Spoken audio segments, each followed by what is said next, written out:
Welcome to the fourth lecture in the Historical Linguistics series, and it's a special pleasure to welcome a colleague from Oxford here. I could have asked Nadine to speak on several of the topics pertinent for paper 4. Some of you might actually be in her seminar on dialects. So perhaps if we rerun the series next year, I'll ask you to come in on Swiss German, but as you have seen from the handout, we will be treated also of a sneak preview of the dialect topic. So I could also have asked her for the earlier topics we've been discussing, translation theory.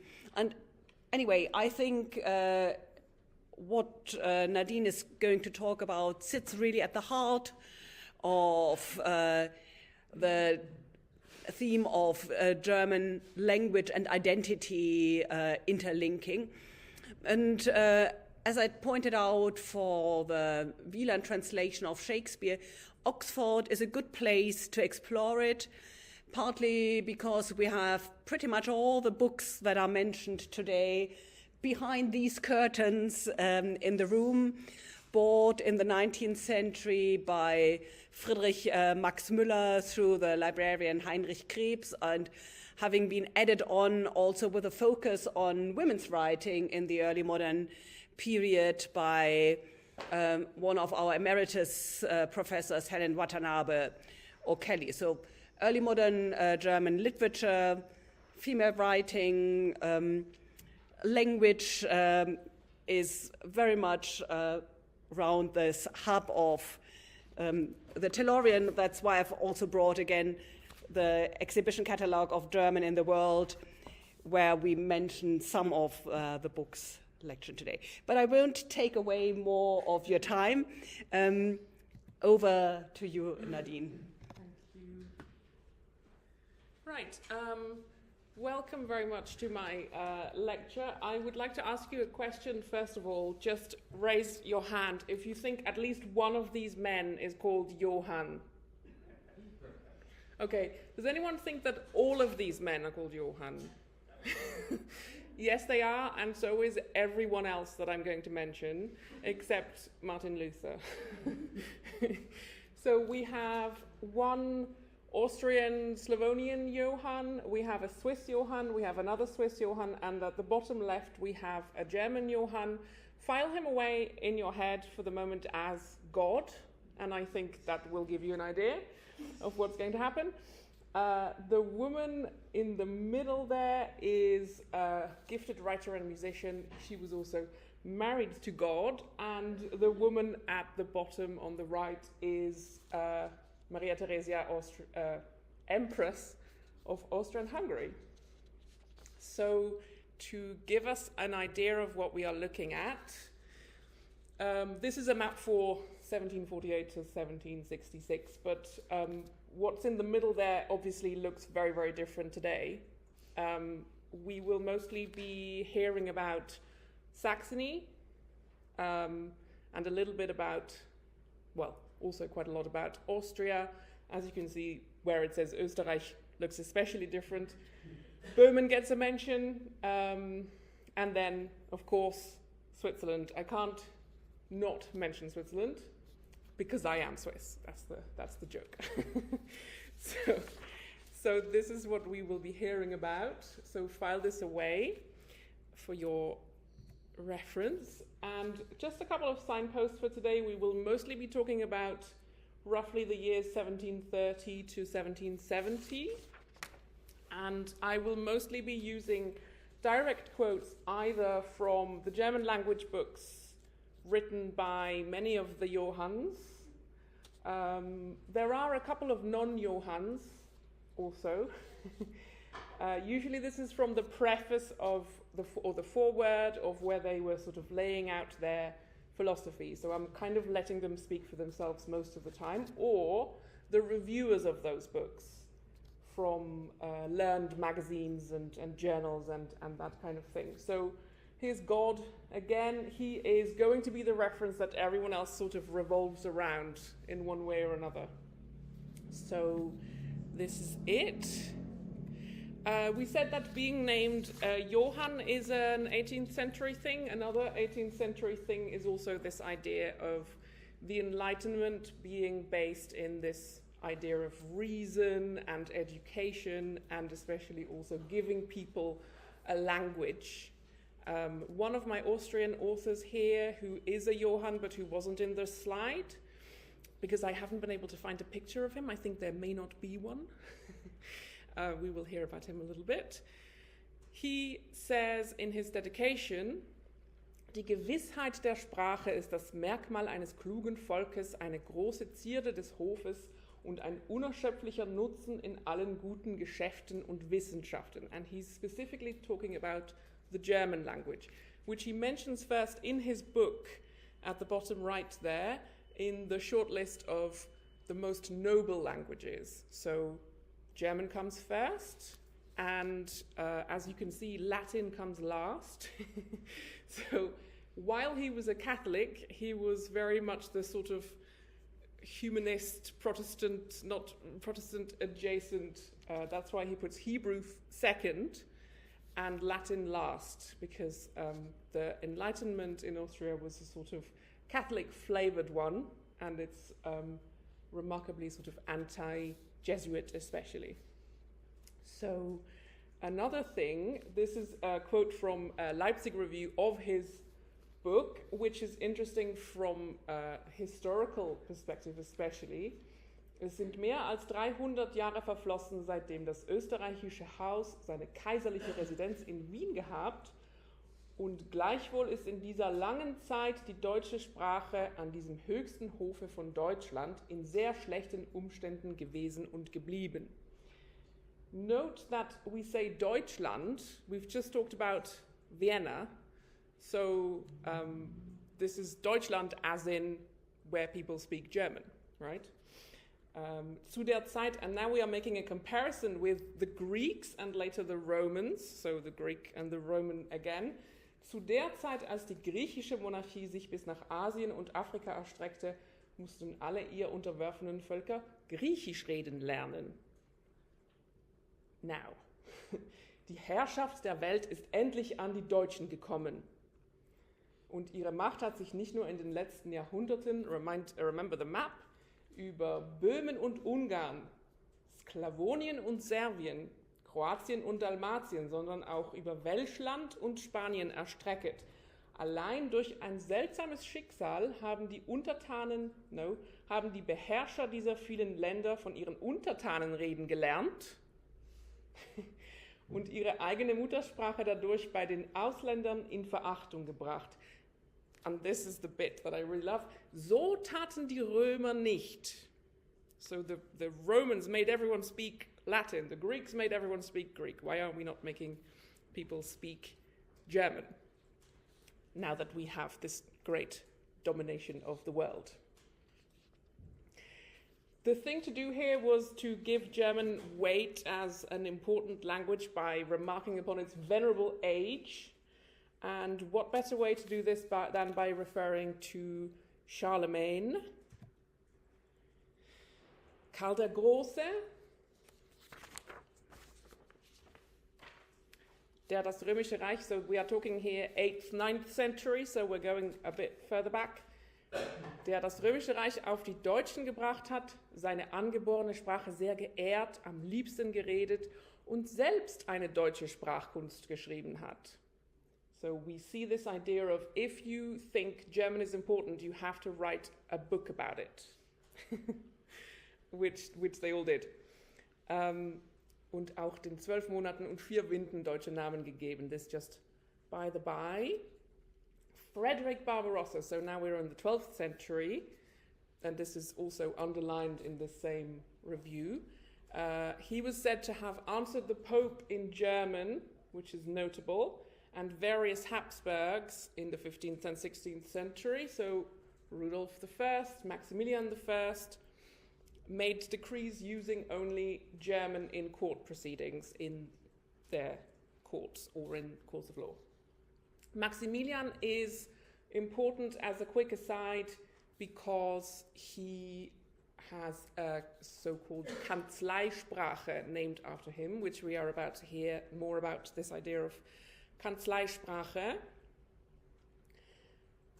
But this sounds great, but the entire correspondence of Maria Theresia and all her family, all their life, was in French, with only the odd word in German.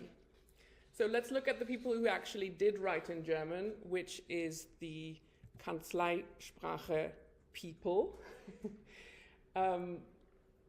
We have groups of notaries or scribes or secretaries, so the terminology varies.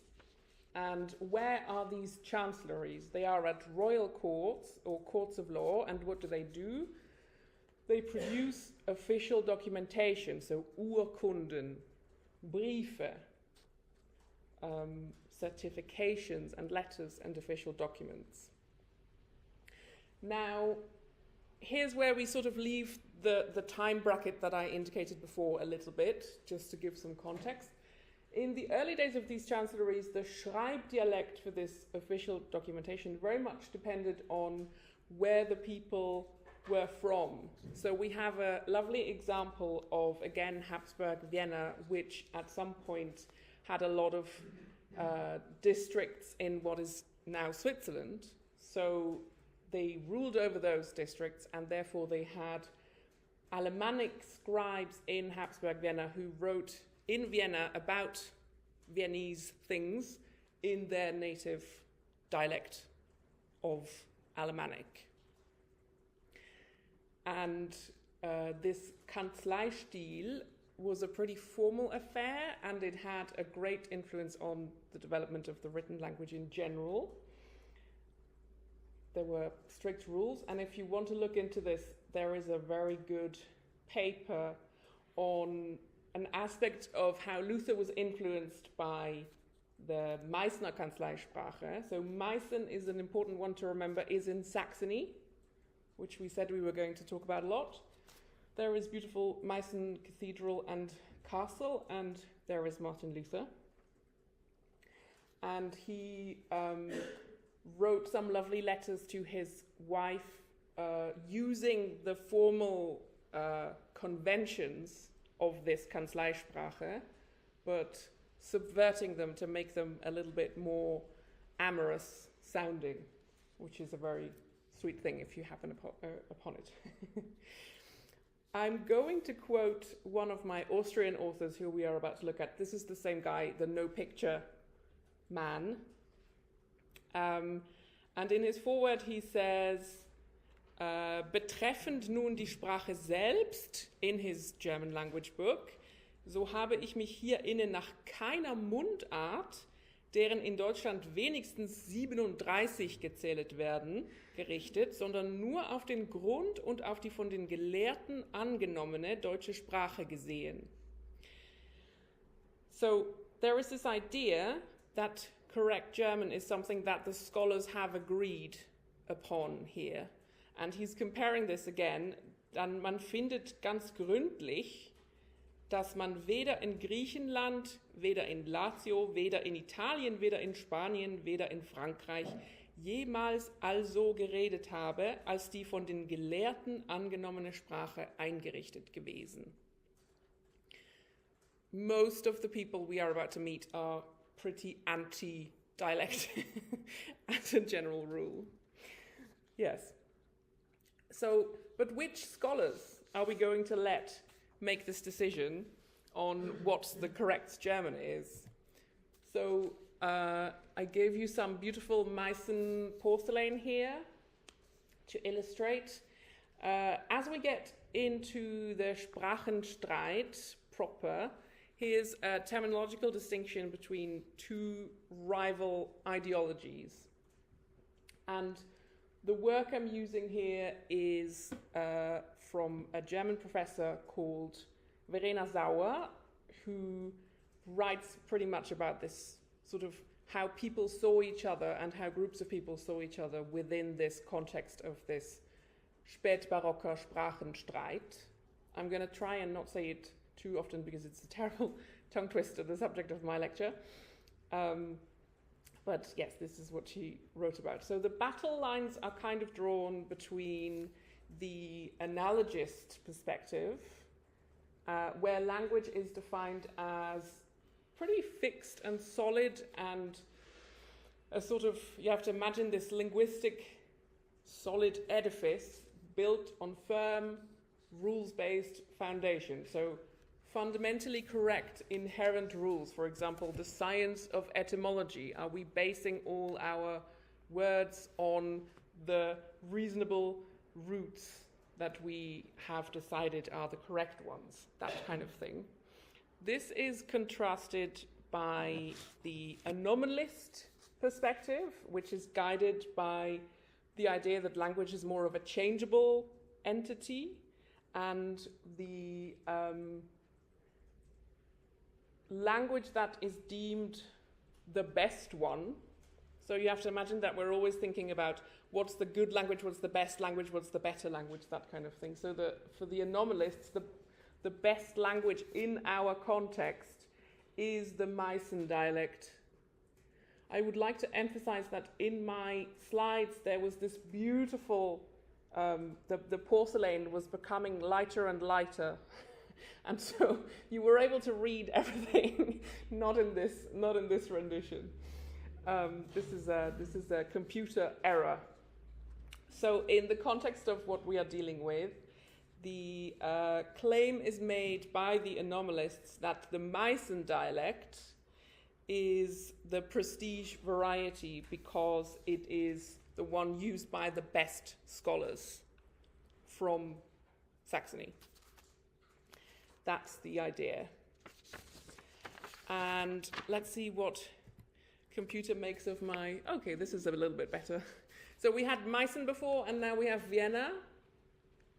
And the same professor used quotes. She didn't make this up herself. She quotes this three-part theory of how people see themselves and each other, and how they think the other people see themselves and us, so to speak.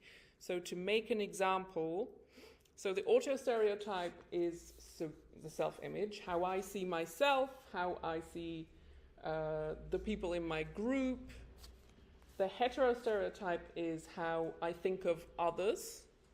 And the meta-stereotype is, it's a little complicated, it's not really, but it sounds complicated, is based on assumptions that exist within an in-group about an out-group. So, and about its assumptions on the others. So how do I think they see themselves and how they see me? And the way she renders this is in this kind of very computery diagram, where she uses the sources that I also use to present and will use to present a lot of these authors' voices, but she kind of chops it up into these bits of how they see themselves and how they see the others and how they think the others see them and so on. And what happens here, for example, is that we have an author from the south of Germany who is saying about himself and his group that he wants to be seen by the Saxons, so by the Meißen people, by the prestigious ones, as a proper German speaker, as a real one, so to speak. As you can see, that's sort of at the top there. Wir übrige Deutsche, so we are also Germans, and they should trust us to recognize real Hochdeutsch and to be able to speak it and write it. And they had better consider us Germans too. He's also, this is the heterostereotype, so he talks about the Herren Katholiken, who he says are too focused on Latin and dass sie schier von keiner Zierlichkeit im Deutschen etwas wissen wollen. So they are kind of not valuing, he's saying the Catholics are too focused on Latin, they are not valuing the prettiness. So Zierlichkeit today means delicateness, the quality of delicate, but he's using it to mean sort of beauty. Yes, sorry, hang on. Where did I go? Anything else here? No. So this is a way of doing scholarship on this topic today. This is very recent. I think this is from just a couple of years ago. And let's go and have a little look at my pictureless Johann Balthasar von Antesberg. He wrote what he called an imperial German grammar. So he was an Austrian. His motivation for this partly was that as a lawyer he knew that deficient and incorrect spelling leads to, as he says, manifold obscurity, strife, confusion, obstruction of justice, and the loss of possessions, goods and rights. Das hat mich bewogen, der Sache nachzudenken, this is from his actual words, ob es dann nicht möglich wäre, unsere Heldensprache auch dermaleins unter eine Regel und Ordnung zu bringen.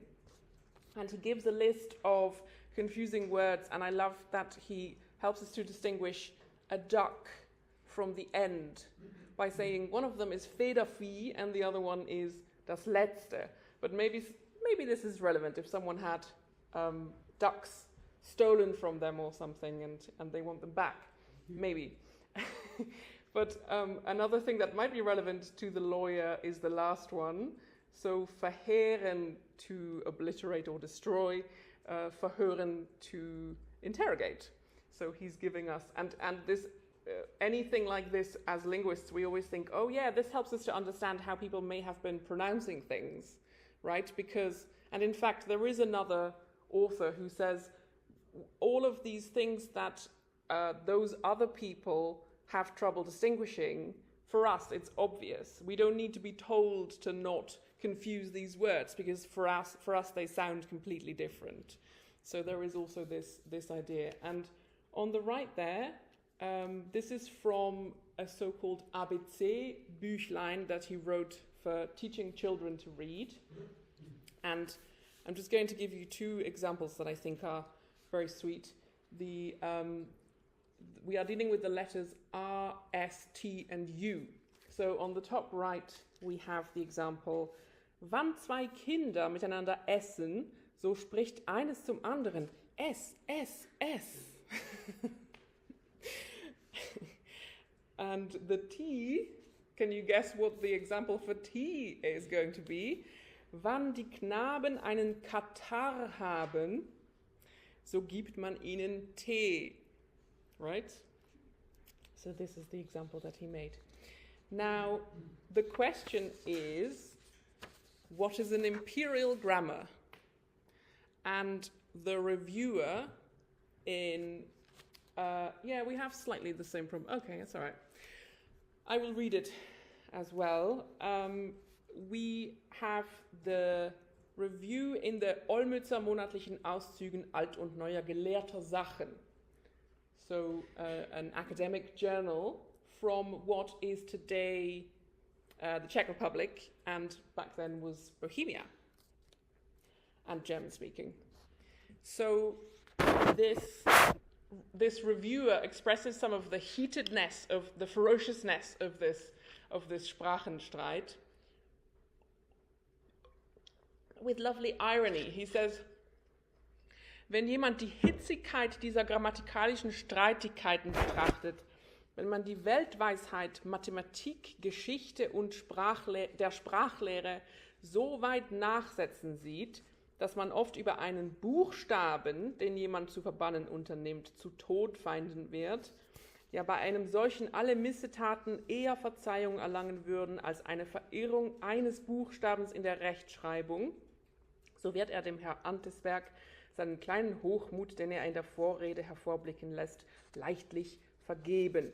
So one letter difference in the spelling between these different people's grammar books makes them mortal enemies, and linguistics to these authors is the highest of the sciences, higher than Weltweisheit, which I assume is philosophy, maths and history. And again, he goes on to ask, what even is an imperial grammar? Okay, this you definitely can't read. That's a shame. So he says, has nobody managed to write a kaiserliche Grammatik before? Solle dieses zu tun niemand vor Herrn Antesberg imstande gewesen sein? But maybe his intention was actually a different one. Doch dieses möchte vielleicht sein Absehen gewesen sein, den Schweizerisch, so putting his imperial grammar under the protection of the imperial throne may have been his intention, den schweizerisch und gottschädischen Gezänken wenigstens in der Sprachlehre durch das Ansehen des Throns ein Ende zu machen. Zu glücklicher Ausführung dieses löblichen Endzwecks geht aber noch, wenn mir der Herr Verfasser erlaubet, ein kleiner Umstand ab, nämlich, dass beide streitende Parteien mit Herrn Antesberg einer Meinung seien. So the Swiss and the Saxon, so Gottsched, would both have to agree that the imperial grammar is the authority that they both can live with, is what would need to happen for that. Now, who are these Swiss? The title has gone missing. I'm not sure why, but this is Johann Jakob Bodmer from Zurich, a philologist and historian. And he is spending a lot of time here saying that Luther was not as much of an authority as everybody seems to think he is. In a charming way, I think it's, yes. So he's saying, die Sprache dieses großen Mannes, so Luther, erhielt mit seinen Schriften und seinen Lehren die Oberhand.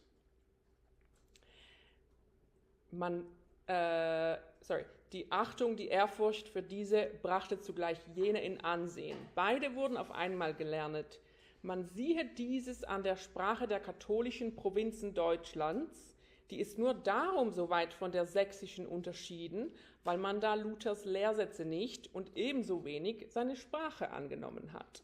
So we can see here that the reason given for linguistic differences, it's a religious difference, isn't it? So what's being said here is that the Catholic provinces, which, you know, Bavaria, Austria, etc., they didn't listen to Luther, they didn't take his religion or his religious or his linguistic advice, shall we say.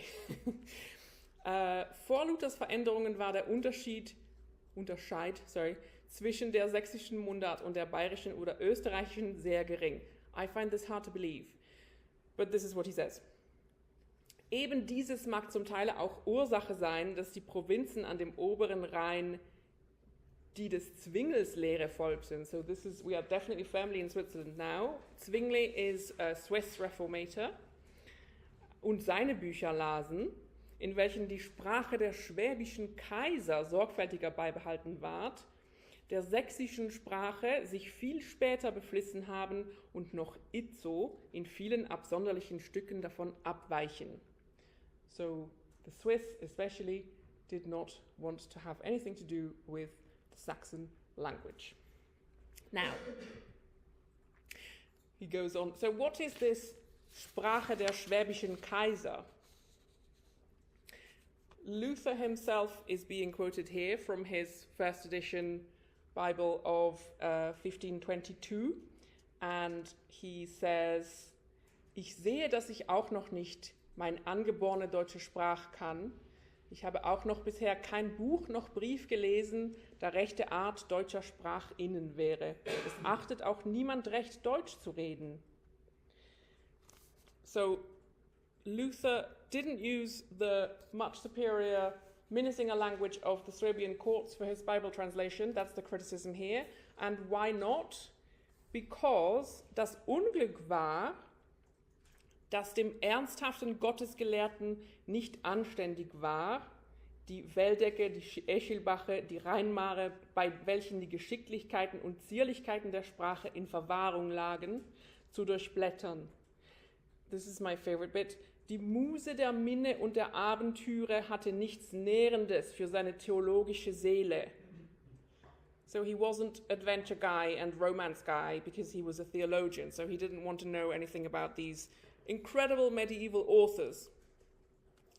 Mit den Gelehrten, die ihm bei seiner Übersetzung der Bibel halfen, hatte es dieselbe Bewandtnis und alle gaben sich mehr mit lateinischen Werken ab. Demnach lernte Luther die Sprache hauptsächlich aus dem Gebrauche und dem Umgange, der doch weit unter der Würde und der Genauigkeit blieb, welche sie von den oben belobten klassischen Verfassern empfangen hatte.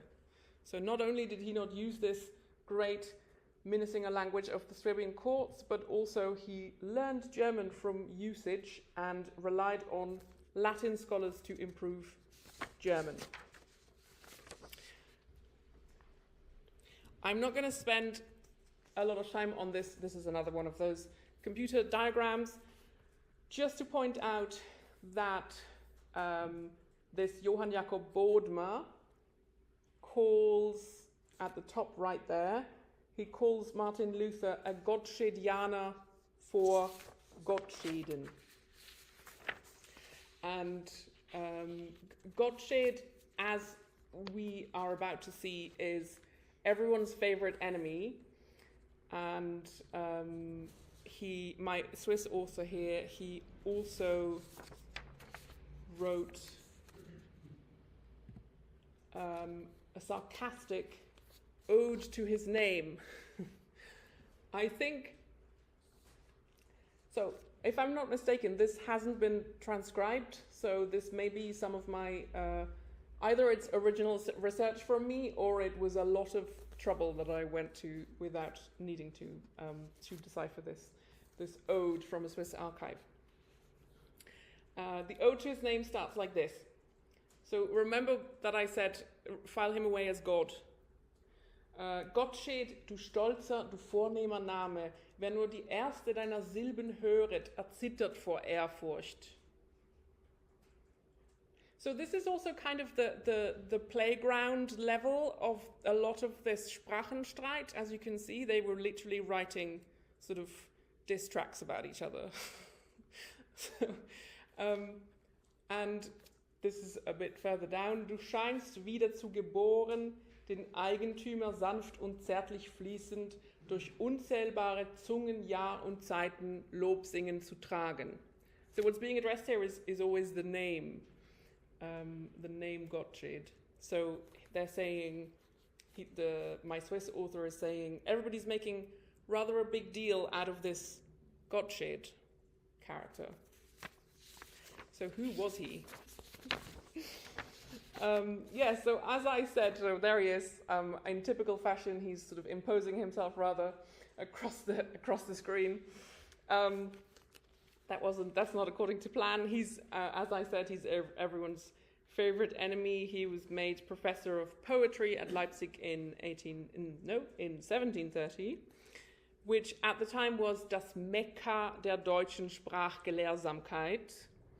And he reformed, he had very rigid ideas about things, and this included theatre. He wrote a lot of plays, and he sort of got rid of a lot of the improvisation that was very fashionable at the time, and where the actors sort of let rip a little bit and sometimes said very rude things, and he didn't like that, so he started sort of scripting a lot of more serious things, and he was also generally, I mean, we're talking mostly linguistics today, but he was also generally embroiled in quite a significant linguistic and literary dispute. So this is the Swiss author again who was writing the ode on his name. And the sort of basic fault line between the two was that Gottsched insisted on German literature being subordinated, literature and poetry, etc., being subordinated to the laws of French classicism. And Bodmer was really a proto-romantic. He's the guy who loved the medieval authors and sort of rediscovered them and made them prominent. He translated Milton's Paradise Lost into German, and he and his... the Nibelung League. Yes, but he actually cheated someone out of... Someone who had actually discovered it, also a Johann, but a different Johann, had discovered it, but he claimed that it was him, and apparently it wasn't. So there's a lot of shady stuff going on there. And this Johann Jakob Bodmer, together with Johann Jakob Breitinger, so all the Swiss are called Johann Jakob, they had this idea about poetry, which was that the poetic imagination should not be hampered by artificial rules, and they rejected the traditional poetic principle of imitation of nature in favor of the principle of creative imagination. So if this sounds very sort of romantic to you, that's kind of the direction in which we are going. If you do French or another language as well, there is this same principle. So this same conflict is also, it's called, Querelle des anciens et des modernes. So the dispute of the old and the new. So it's essentially, very simplified, but it's essentially the people who think antiquity is it, and people who think the Middle Ages are it. That's sort of it. So Gottsched still was angling for grace and favor from Maria Theresia, and was pretty successful in a way. She went to see one of his plays with her whole family in 1749, and he brought his wife along, who was a gifted musician, composer, and writer. She couldn't really publicly disagree with her husband's ideas, just out of politeness mostly, but she wrote plays sort of subverting his rules according to her ideas. And at that visit in 1749, she handed her translation of the history of the Académie Française to the Empress. And the idea there was to establish a counterweight to the Académie Française, so an Académie Allemande in Vienna. And we can imagine that she may have also been thinking, why don't you make my husband the president of that academy? But that didn't quite come to pass, because we have a sort of rival Johann, who is the one who was born in Slovenia. So he was a bit at a disadvantage in many ways, and wrote about this as well. He said, I'm not a real German because I'm Slovenian, and so on. He was also the first in this context to take an actual scientific interest in dialects, so Austrian dialects mostly. He wrote a grammar for Austrian schools for Maria Theresia, and this is beautifully petty. He used the name Gottsched in a declension table. And Gottsched did not appreciate this very much and tried to get it censored. Yes. And in the end, the grammars, so the language books of Gottsched and Popovich were taught in parallel in many ways, in Austria especially. She made him, and not Gottsched, professor of German in Vienna. So let's sum up quickly what we have seen so far.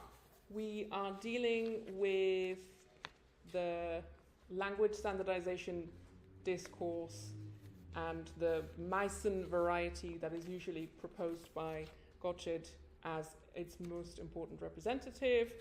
As we said, everybody sort of revolves around Gottsched. Nobody is sort of immune to mentioning him or fighting with him in their particular forewords of their own books. And the counter discourse that emerges to this proposed supremacy of the Meißen variety is the one that favors Upper German. Now, if you don't know what Upper German is, there's a picture of mountains, which gives you an idea.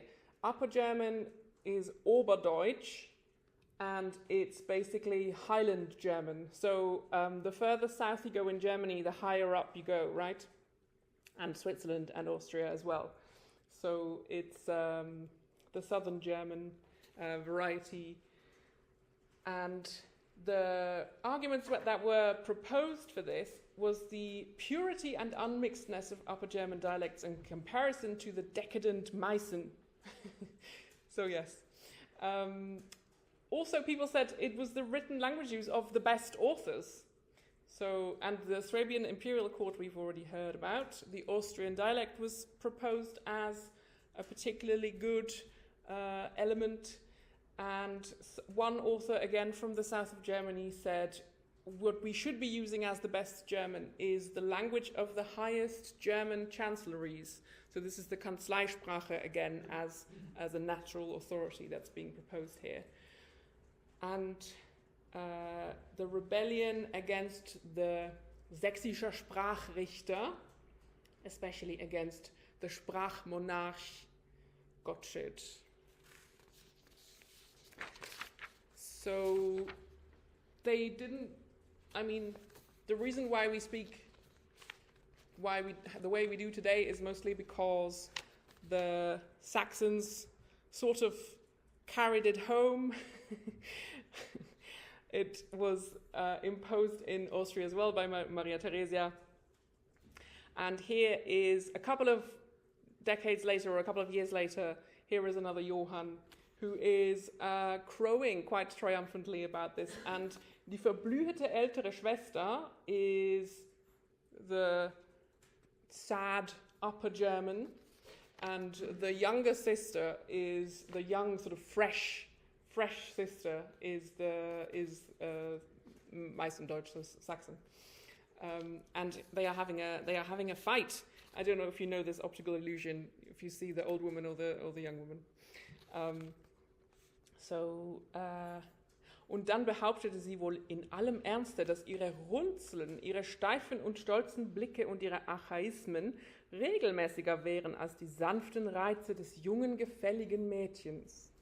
Mitunter schrie sie auch über Despotismus und Tyrannei, obgleich das gute Mädchen nichts weniger als despotisch war und nur der älteren Schwester, wenn ihr die Koketterie ihrer jüngeren Jahre ankam, zuweilen den Spiegel vorhielt und sie an ihre Falten und verblühten Reize erinnerte. So this is the two languages having a fight as a young woman and an old woman. Dass die alte oberdeutsche Mundart bisher in dem südlichen Deutschlande noch immer die gewöhnliche Sprache der Schriftsteller und des gesellschaftlichen Umgangs der oberen Klassen ist, ist ein Beweis, dass diese Hälfte des Reichs in der Kultur hinter dem nördlichen zurückgeblieben ist. Which is a damning indictment. So I would now like to rehabilitate the Upper German writers in particular by reading to you and I think I'm realizing that I have to go to the back of the room quickly and get myself a handout. Yeah. Okay, very good.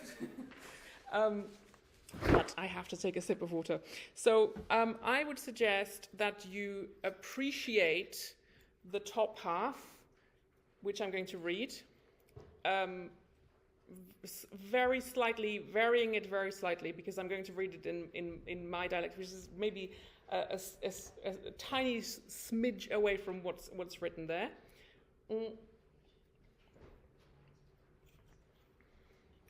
And there is a sort of translation into Standard German at the bottom.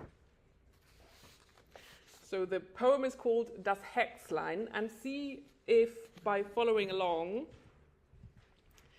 you can maybe see or tell me whether it's a good witch or an evil witch, or whether we're not quite sure.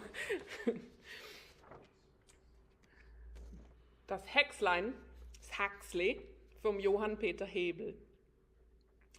Und wo ich auf dem Schnittstuhl sitz, für Baseldang und Lichtspönschnitz.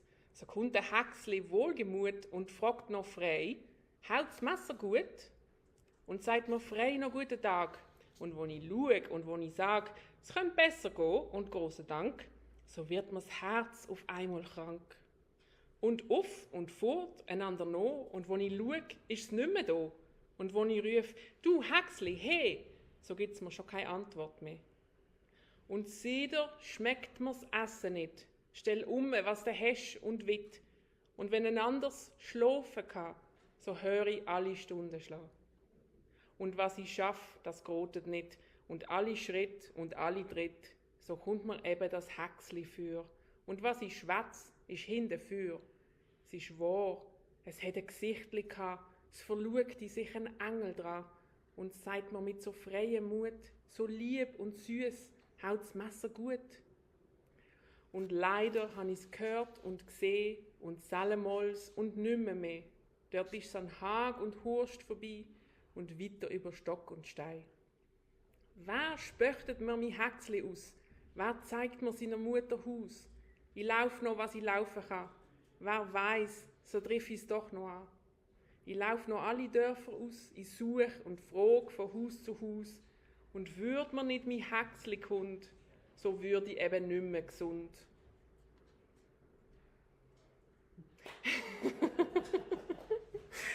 So, what do you think? Is this an evil witch? So I have to say, when I first read it, I thought, oh no, here's an evil witch that casts a spell on this unsuspecting young man. But then I realized that he's describing lovesickness. So just one very quick note on the word für Baseldang, which is a very wild rendition of the French passer le temps, which is to while away the time. So he's sitting there minding his own business, carving, and this young woman comes by and says, how's it going? And since that time he can't eat anymore and sleep anymore. So we know this. We all know this. We all know what this is like. So, here's another black one, but no. So I'm just going to read to you very quickly what Johann Peter Hebel, while Henrike fixes this. Very good, thank you. The author of this poem, he wrote an entire book of poetry in Alemannic, which is what this just was, that I read. And to end on a lovely note, he got a review of the poems from none other than Goethe himself in 1804. And he writes in a letter, so this is our author, Johann Peter Hebel, writes in a letter, ich kann in gewissen Momenten inwendig in mir unbändig stolz werden und mich bis zur Trunkenheit glücklich fühlen, dass es mir gelungen ist, unsere sonst so verachtete und lächerlich gemachte Sprache klassisch zu machen und ihr eine solche Zelebrität zu ersingen. Thank you very much.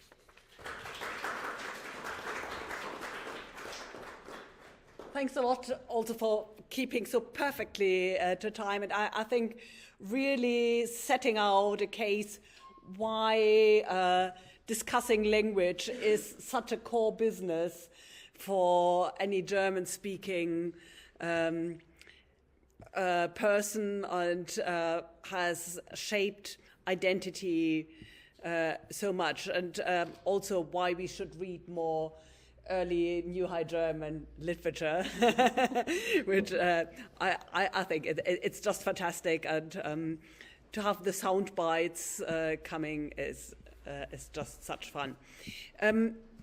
Next week, I'm afraid you will have to live with me. We have been talking about Upper German. We are talking about Niederdeutsch, Plattdeutsch, Low German, so going towards the Low Countries north of Germany. And then in 6 weeks, we have Horst Simon talking about gender and language, and that is the kind of current Sprachenstreit going on in Germany, and we can compare then to today's language battles. Thanks a lot again.